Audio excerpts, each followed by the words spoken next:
So my dear champions, very good evening. स्वागत आप सभी लोगों का। एक बार फटाफट सभी लोग आ जाइए और जल्दी बताइए लाइव चैट में मुझे क्या audio video is everything proper.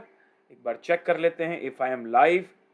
So one of the most awaited session, exams को बचे हैं मात्र 1 महीने और इस 1 महीने में कैसे आपको क्रैक करना है मैथ्स एलआर स्टेट्स एक इफेक्टिव वे में, उसका एक मास्टर प्लान आप सभी के सामने मैं लेकर आया हूं, Pranav Popat.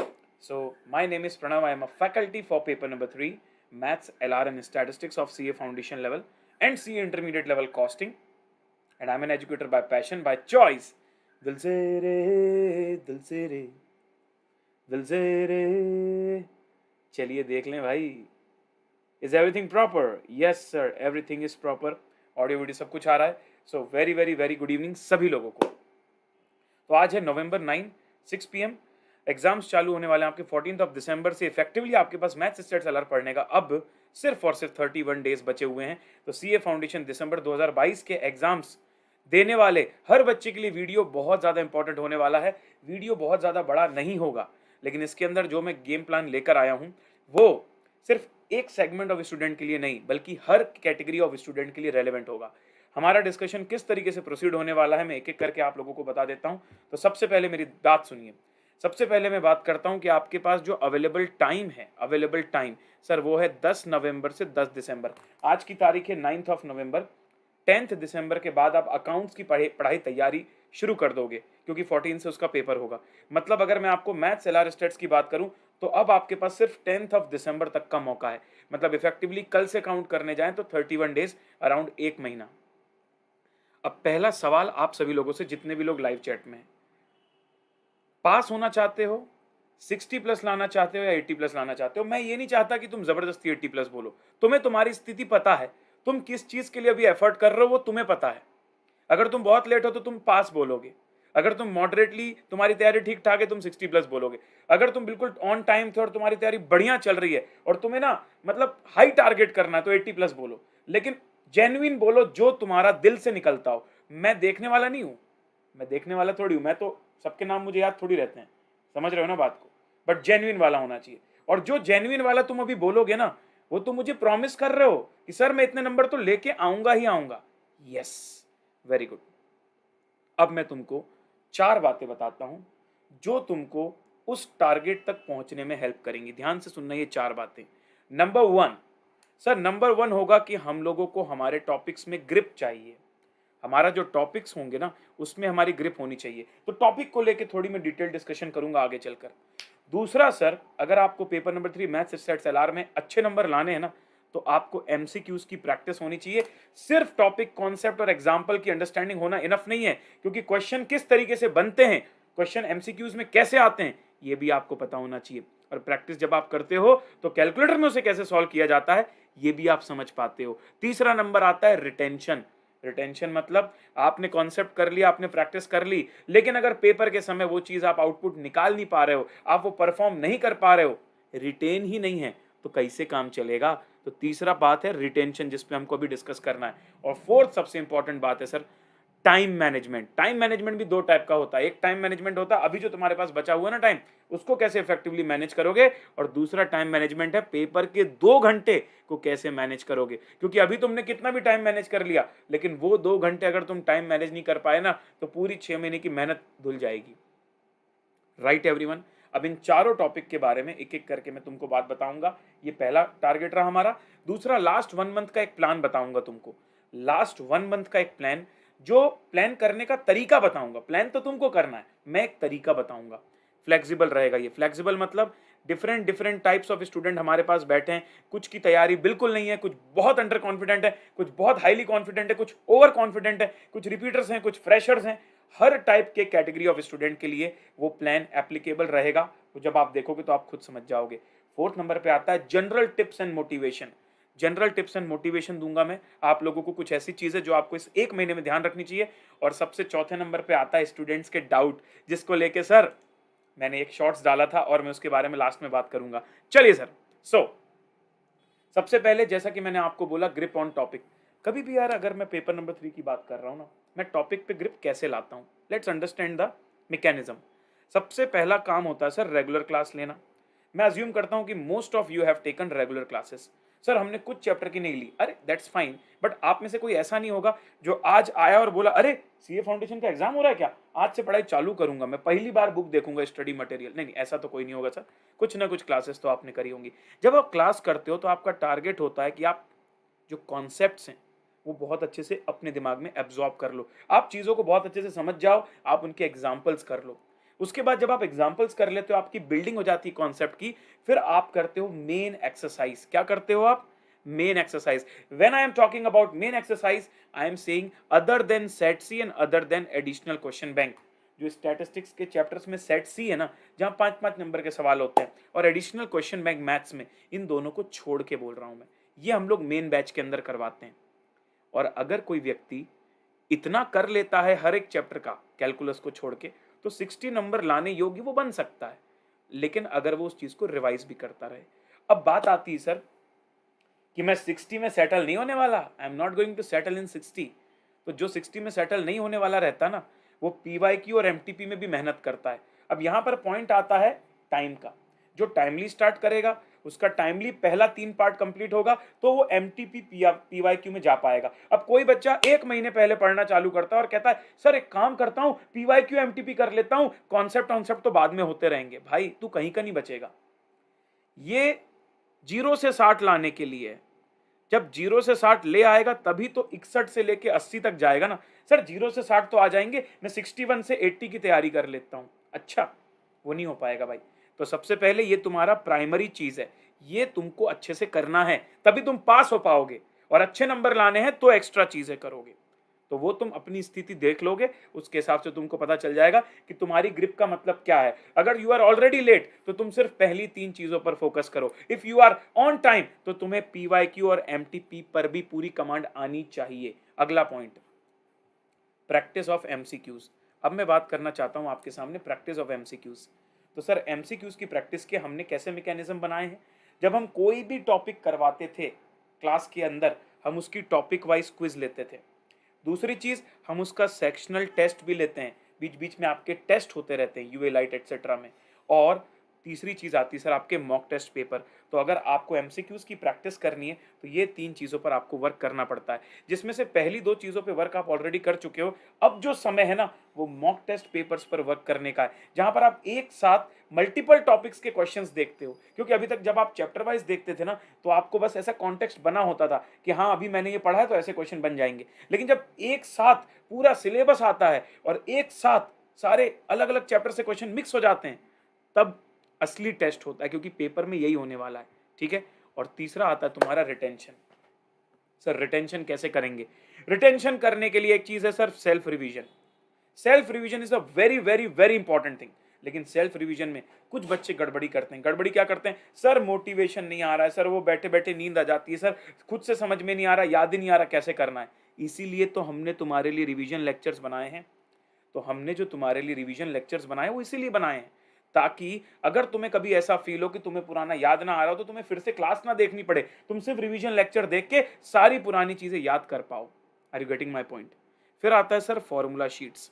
क्या है, तुमने चैप्टर वाइज चीजों को पढ़ लिया, लेकिन एक साथ पूरे फॉर्मूला पढ़ोगे, एक साथ पूरे फॉर्मूला शीट्स के थ्रू, तो तुमको फॉर्मूला रिटेन होने के ज्यादा चांसेस हैं। एक साथ तुम कॉन्सेप्ट्स की समरीज बनाओगे या देखोगे या लिखोगे, तो तुम्हें कॉन्सेप्ट सारे याद रहने के ज्यादा चांसेस हैं। एक साथ तुम पूरे सिलेबस की थ्योरी पढ़ोगे तो ज्यादा चांसेस है कि चीजें रिटेन रहेंगी। तो आप मेरी बात समझ रहे हो ना? रिटेन करने के लिए उसी चीज को अलग अलग एंगल से, अलग अलग तरीके से पढ़ना होता है। ऐसा नहीं है कि फॉर्मूला आपने क्लास करते समय नहीं किया है, लेकिन एक साथ सारे फॉर्मूले करोगे तो कभी फॉर्मूलेस के बीच में कंफ्यूज नहीं होते। ऐसा नहीं कि थ्योरीज हमने क्लास में नहीं करवाई है, लेकिन सिर्फ थ्योरी ही थ्योरी पढ़ने से उसका एक माइंडसेट डेवलप होता है कि ऐसे क्वेश्चंस में क्या करना है हमको। Are you getting my point? अब सुनो, टाइम मैनेजमेंट। तो टाइम मैनेजमेंट की जहां तक बात आती है सर, तो सबसे पहले आपको डेडलाइन सेट करनी चाहिए सिलेबस की और रिवीजन की। सिलेबस की डेडलाइन हम लोगों ने आपको आराम से दी थी भाई, कि कुछ भी हो जाए 30th ऑफ अक्टूबर तक आपको सिलेबस कर लेना था। लेकिन अगर आप अभी भी सिलेबस कर रहे हो, तो मैं आपको एक रिवाइज्ड डेडलाइन देने वाला हूं, चिंता मत करो। लेकिन मुझे पता है मैक्सिमम लोगों का सिलेबस तो 30 अक्टूबर तक हो गया है। और जहां तक रिवीजन की बात है तो रिवीजन में मैं आप लोगों को देने वाला हूं 30 नवंबर तक की डेडलाइन। क्यों? क्योंकि उसके बाद कुछ खास होने वाला है। ठीक है, तो ये 2 डेडलाइन मैंने दे दी है तुमको, जिसके बारे में मैं और डिटेल में तुमसे बात करने वाला हूं। Prioritize important thing. जब भी हम बात करते हैं सर टाइम मैनेजमेंट की, तो टाइम तभी मैनेज हो पाता है जब तुम उस तरीके से अपना सीक्वेंस डिसाइड करो कि इंपॉर्टेंट चीजें पहले हो जाएं, ताकि बाद में अगर टाइम कम भी पड़ जाए ना तो हमारे सर पास होने के वांदे ना हो। Are you getting the point? इसके लिए हमको सर एबीसी एनालिसिस करना पड़ता है। क्या आप सभी ने कभी सुना है ABC analysis? Have you ever heard ABC analysis? तो मैं आप लोगों को एबीसी एनालिसिस भी इस वीडियो में दिखाने वाला हूं, चिंता मत करना तुम। अब सुनो मेरी बात ध्यान से, अब मेरी बात ध्यान से सुनना टाइम मैनेजमेंट को लेकर। पेपर के अंदर कैसे टाइम मैनेजमेंट किया जाता है 3 स्टेज में मैं तुमको समझाना चाहता हूं। पेपर के अंदर किस तरीके से टाइम मैनेजमेंट किया जाता है मैं 3 स्टेज में तुमको समझा रहा हूं। सबसे पहली स्टेज, सबसे पहले हम उन क्वेश्चंस को करते हैं जो हमको पता है और जो हमको ये भी पता है कि जल्दी हो जाएंगे। Those questions which we know that we will be able to solve and also quickly, that is stage number 1। तो जब भी तू वो 2 घंटे पेपर देने जाएगा, सबसे पहले उन क्वेश्चंस को करेगा जो तुझे बनते हैं और जल्दी बनते हैं। दूसरा stage number 2, attempt only you know and long questions. उसके बाद जब ये पहला फेज कंप्लीट हो जाएगा ना, फिर अगर तुम्हें ऐसा लगता है कि हाँ ये वो क्वेश्चंस थे जो बनते तो हैं लेकिन टाइम कंज्यूमिंग है, उनको सेकेंड स्टेज में करना। अगर तुम ये सीक्वेंस फॉलो करोगे ना, तुम मान के चलो 70, 75, 80 मिनट तक में या मैक्सिमम 90 मिनट तक में तुम्हारे दोनों स्टेज के क्वेश्चंस हो जाएंगे। फिर आखिरी में तुम्हारे पास वो क्वेश्चंस बचेंगे जिसको तुमको नहीं बनता, तुमको सिर्फ ट्राई करना है। तुमको बनते नहीं है लेकिन तुमको ट्राई करना है। अगर तुमने वो क्वेश्चंस पहले कर डाले जो तुमको नहीं बनते थे, या उनकी कोशिश पहले कर डाली, मैं तुमको लिटरली बता रहा हूं तुम अपनी पैर पे कुल्हाड़ी मारने वाले हो। ठीक है, 100 नंबर का पेपर आएगा, ऐसा बिल्कुल भी नहीं है कि उसी सीक्वेंस में करना है। तुमको तो ओएमआर फिल करना है, तुमको तो सर्कल फिल करना है। क्वेश्चन पढ़ो, समझ में आया, डिसाइड करो बन रहा है कि नहीं बन रहा है। बन रहा है तो 2 बातें होंगी, तेजी से बन रहा है या बहुत टाइम लगेगा। तेजी से बन रहा है तो तुरंत करो, नहीं बनेगा बाद में आके करता हूं। फिर से तुमने क्वेश्चन 2 देखा, सर बन रहा है नहीं बन रहा, नहीं बन रहा, आगे बढ़ो। क्वेश्चन नंबर 3 देखा, बन रहा है नहीं बन रहा, बन रहा है, तेजी से होगा कि धीरे होगा, धीरे होगा बाद में आके करता हूं, तेजी से होगा अभी करता हूं। I hope you got this. ये स्टेज अगर तुम दिमाग में रखोगे तो कभी गड़बड़ नहीं होगी। अब देखो, क्योंकि मुझे अब तुमको एक लास्ट 1 मंथ का प्लान बताना है, बहुत सारे बच्चों को ये डिसाइड करना है कि वो अपने आखिरी महीने में किस तरीके से पढ़ें ताकि वो आखिरी महीने का फुल यूटिलाइजेशन कर पाएं। तो सबसे पहले आप लोग अपने माइंड में ABC analysis of the syllabus रख लीजिए। कहीं भी जो भी बच्चे बार बार पूछते रहते हैं इंपॉर्टेंट टॉपिक्स कौन से नहीं है, भाई ये शीट सेल्फ एक्सप्लेनेटरी है। सबसे पहले इसका तुम स्क्रीनशॉट ले लो और मेरी बात ध्यान से सुनो, स्क्रीनशॉट ले लो, पहले इसका स्क्रीनशॉट ले लो। Category A, category B, category C and category D, हमने हमारे पूरे सिलेबस को 4 कैटेगरीज में बांटा है। कैटेगरी ए की बात करूं तो कैटेगरी ए हमारा आता है अराउंड 51 मार्क्स का पेपर के अंदर। कैटेगरी बी की बात करूं तो वो आता है 27 मार्क्स का, और कैटेगरी सी की बात करूं तो वो आता है 20 मार्क्स का। अब मैं ये चैप्टर्स पढ़ने वाला नहीं हूं, तुम्हारे सामने शीट है वो तुम खुद पढ़ लेना, स्क्रीनशॉट ले लो। अब मैं जो प्लानिंग बताने वाला हूं वो ध्यान से सुनो। मैंने क्या बोला, 1 महीने की प्लानिंग ना। अब देखो, कल हो रहा है 10 नवंबर और मुझे तुमको देना है 10 नवंबर से लेकर 10 दिसंबर तक की प्लानिंग, राइट एवरीवन। अब यहां पर मैं सबसे पहले हमारी पूरी ऑडियंस को 3 कैटेगरी में बांटता हूं।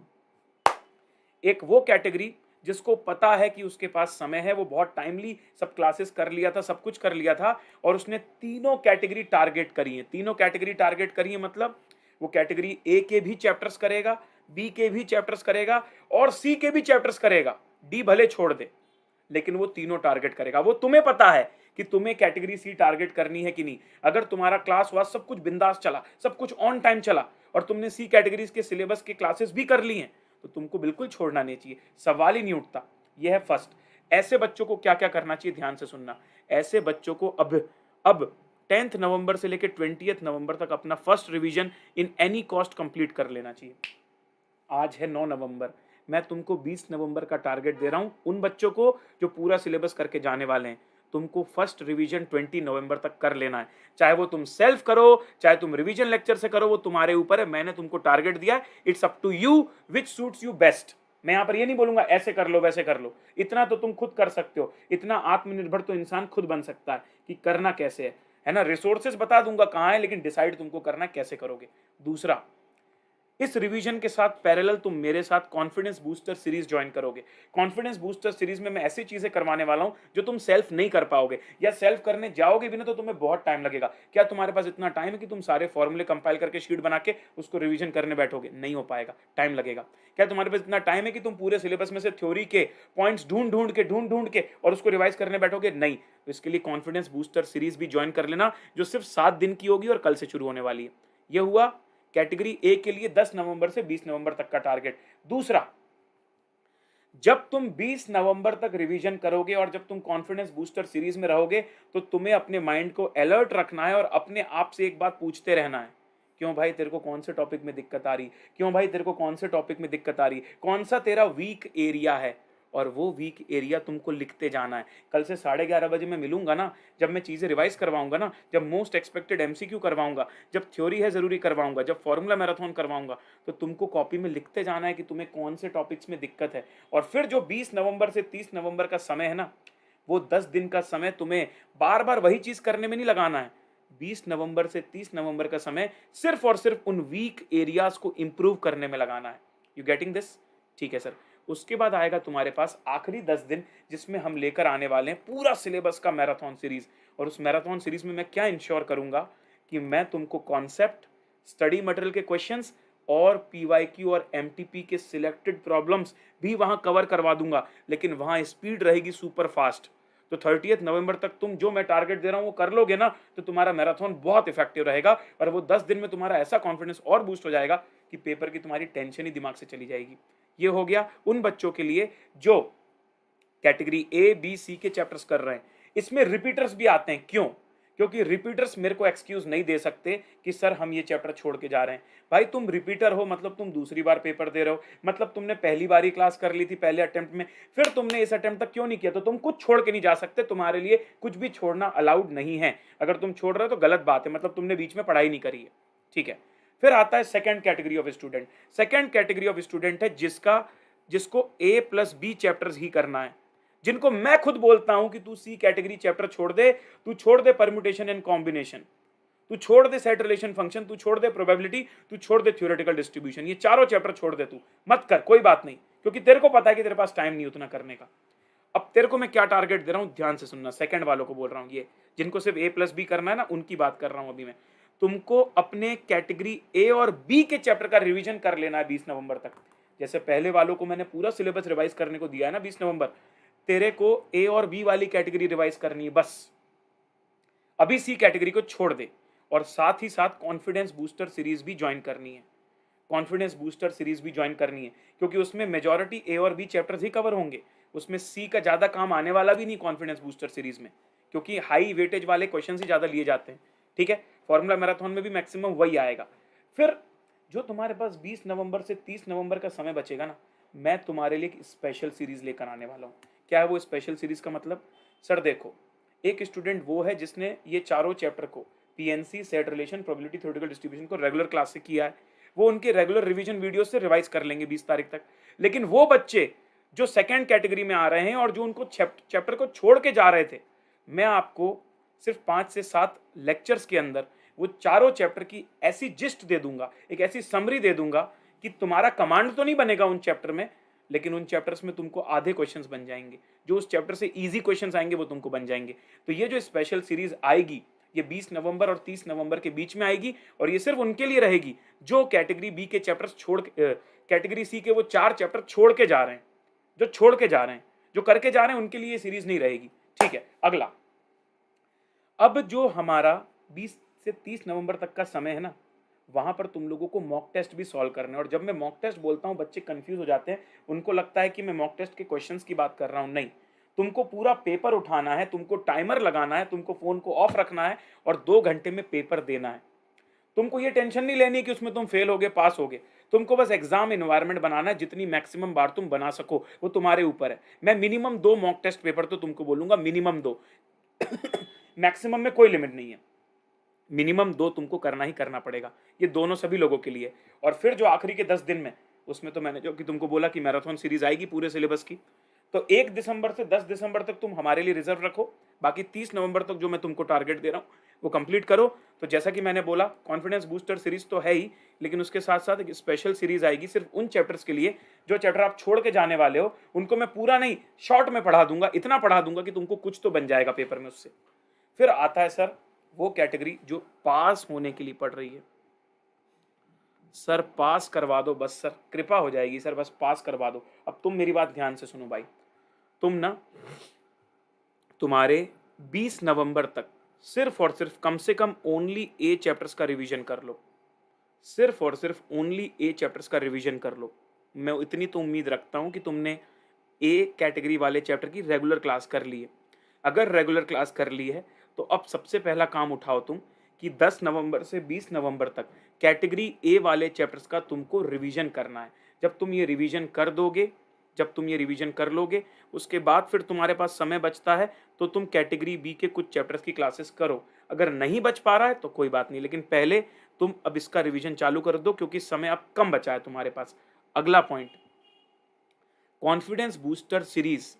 अभी तुम्हारे पास अगर समय नहीं है, अगर तुम्हें ऐसा लगता है कि तुम्हारा बहुत सारा चैप्टर बच गया है और बिल्कुल रिवीजन नहीं हुआ है, तो फिर तुम कॉन्फिडेंस बूस्टर सीरीज में आके कॉन्फिडेंस लो कर लोगे अपना। तो कम से कम थोड़ा बहुत बेसिक तो पढ़ा हुआ होना चाहिए ना, तभी तो कॉन्फिडेंस बूस्टर में बूस्ट होगा। थोड़ा बेसिक कॉन्फिडेंस होगा तब वो बूस्ट होगा। अगर तुमने पढ़ा ही नहीं तो कैसे बूस्ट होगा? इसलिए मैं तुमको बोलता हूँ कि तुम चाहो तो कॉन्फिडेंस बूस्टर वाली सीरीज बाद में रिकॉर्डेड भी देख सकते हो, लेकिन अभी मेन चीज पर ध्यान दो। क्या तुम्हारा कैटेगरी ए के चैप्टर्स हो गए? क्या तुम्हारे कैटेगरी ए का रिवीजन हो गया? ये दो चीजों पर पूरा ध्यान दो। करेक्ट है भाई? चलो, और फिर तुम्हें भी मॉक टेस्ट पेपर्स देने हैं। सर हम मॉक टेस्ट पेपर देंगे तो हमको तो 60 क्वेश्चन ही बनेंगे। अरे तो 60 क्वेश्चन तो करो, मत करो पूरा क्वेश्चन। पेपर में भी तो फिर वही होने वाला है, तो जो तुम पेपर में करने वाले हो उसी का तो मॉक टेस्ट दिया जाता है। तुमको पता है कि तुम 60 नंबर देकर पेपर देने जा रहे हो, तो मॉक टेस्ट भी 60 नंबर की तैयारी करके दे के देखो कि पास हो पाते हो कि नहीं हो पाते। मतलब जितना तुम पढ़ के जा रहे हो क्या उसको स्ट्रॉन्ग किया है कि नहीं, ये भी ध्यान देना। तो यहाँ पर पूरी की पूरी आपकी प्लानिंग आ गई है तीनों कैटेगरी ऑफ स्टूडेंट के लिए। एक बार जल्दी से इसका स्क्रीनशॉट लेकर मुझे लाइव चैट में फायर करके बता दीजिए कि क्या इस प्लान का एग्जीक्यूशन आप कर पाएंगे या नहीं कर पाएंगे। क्या आपको पता चल गया कि आप किस कैटेगरी में और आपको क्या करना है आने वाले 30 दिनों में? मैंने 30 दिनों को 3 ब्लॉक्स में डाला है, 10 to 20 नवंबर, 20 to 30 नवंबर और 30 से 10th ऑफ दिसंबर तक। तुमको अब क्या करना है, इस बेसिक स्ट्रेटजी के हिसाब से अपनी प्लानिंग करनी है। करेक्ट है? चलो सर, ये हो गया। इसके बाद मैं अब आता हूं कुछ जनरल टिप्स एंड मोटिवेशन के लिए। सर सबसे पहला जनरल टिप जो मैं तुमको देना चाहूंगा वो ये है सर कि जो आता है ना उसको स्ट्रॉन्ग करो यार। अब ये समय नहीं है कि ये भी कर लेता हूं वो भी कर लेता हूं, नहीं। एग्जाम में हम बेस्ट दे पाए उसके लिए जो हमको आता है वो हमारा स्ट्रांग होना चाहिए। दूसरा, हमको अडॉप्ट करना है प्लान हमारी सिचुएशन के हिसाब से। मैंने तुम्हारे लिए 3 प्लान्स क्यों दिखाए? मैंने 3 अलग अलग टाइप के प्लान्स क्यों दिखाए? ताकि एक प्लान बताऊंगा तो जो बच्चे की बहुत कम तैयारी होगी उसको लगेगा अरे यार ये तो बहुत टफ प्लान है, और अगर बहुत इजी प्लान दिखा दूंगा तो जिसकी बहुत अच्छी तैयारी है वो हाई टारगेट नहीं करेगा। मैं चाहता हूं जो अपनी स्थिति में है उस स्थिति को ऊपर करे। जो सोच रहा था कि मैं पास नहीं हो पाऊंगा वो पास हो जाए, जो सोच रहा था कि मैं पास हो सकता हूं वो 70-80 तक चला जाए, जो सोच रहा था कि मैं 80 लाऊंगा वो 90 के ऊपर चला जाए। मेरा ये टारगेट है। गेटिंग द पॉइंट ना? तो अपनी सिचुएशन के हिसाब से करो, दूसरों के साथ कंपैरिजन बिल्कुल मत करो। तीसरा point, don't run for so many different books कि इस बुक से ये क्वेश्चन देख लेता हूं। पहले तुम ये देखो कि तुम्हारा असेंशियल चीजें हो गई कि नहीं। स्टडी मटेरियल का सब कुछ हो गया अच्छे से? हाँ हो गया। उसके बाद समय है, हाँ तो एमटीपी पीवाईक्यू करो, वरना वो भी मत करो। तीसरी कोई चीज करना तो बहुत गलत बात है, उतना टाइम है क्या तुम्हारे पास? नहीं है। और अब मैं तुमको बता देता हूं, जो तुम्हारा आखिरी 1 महीना बचा है ना, तुमको अब इमरजेंसी मोड में आ जाना चाहिए। ऐसा नहीं आखिरी 10 दिन में मैं सीरियस होऊंगा, तुम्हें सीरियस कल से होना है। इनफैक्ट आज इस सेशन के बाद से तुमको सीरियस होना है। You have to make the effective use of every single minute of your 1 month। मैं बता रहा हूं, बाद में एक्सक्यूज मत देना कि सर ये नहीं कर पाए वो नहीं कर पाए, बाद में बहुत पछताओगे। ये 1 महीने का हर एक मिनट तुम्हारा इफेक्टिव होना चाहिए। मतलब सर सुबह उठोगे, एक पेज में एक डायरी में लिखोगे कि तुम्हें इतने बजे से इतने बजे तक क्या करना है, इतने बजे से इतने बजे तक क्या करना है। तुम्हें तुम्हारे टाइम का हिसाब होना चाहिए।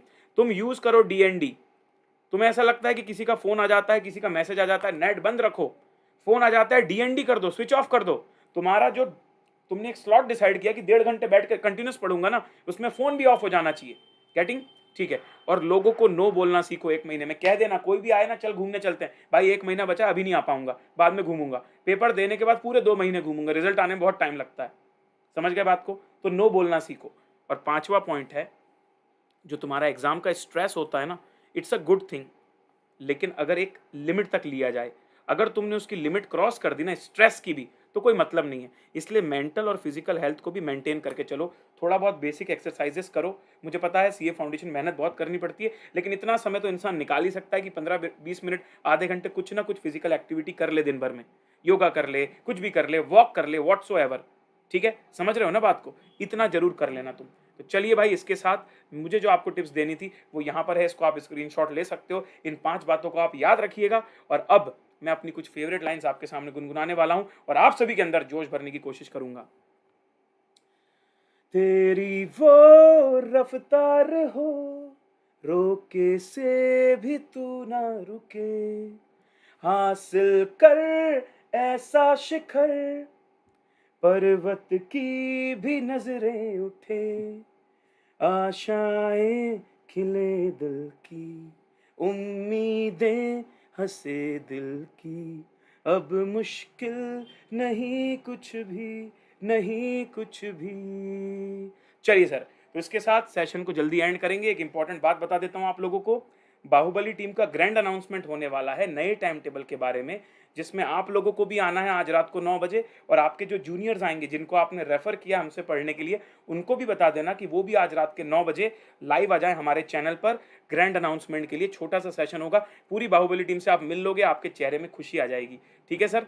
और बहुत इंपॉर्टेंट चीज, बाप रे, थक गया हूँ ब्रो इतने डाउट ले लेकर। ये देखो, ये देखो, ये देखो, मैंने तो शॉर्ट्स डाला था भाई, मैंने सेशन से पहले देखा 100 डाउट्स। मैं समझ गया कि भाई मैं इसको इस सेशन में तो नहीं ले पाऊंगा।